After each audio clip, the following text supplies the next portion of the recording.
Got a minute to learn something new about smartwatches? Just a reminder, we have a whole playlist of these tips which you can reach at this address, and a lot of goodies are waiting for you in a Google Drive at the Smartwatch Resource Center here.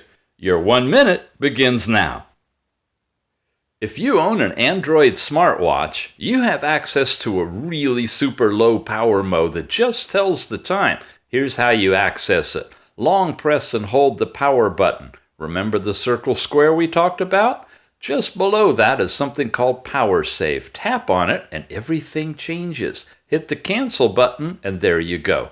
You're in a really low powered mode. Nothing is activated on the watch except for telling the time. You have to press the button, twist your wrist doesn't work, but you get time, percentage, and a little X to press to come out of it.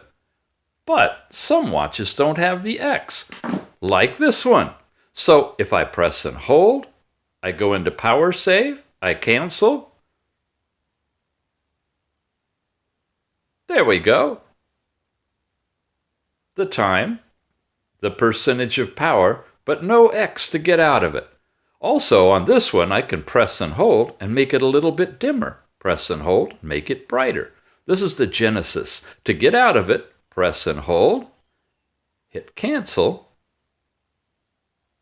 hit power save, then hit cancel, and you're out.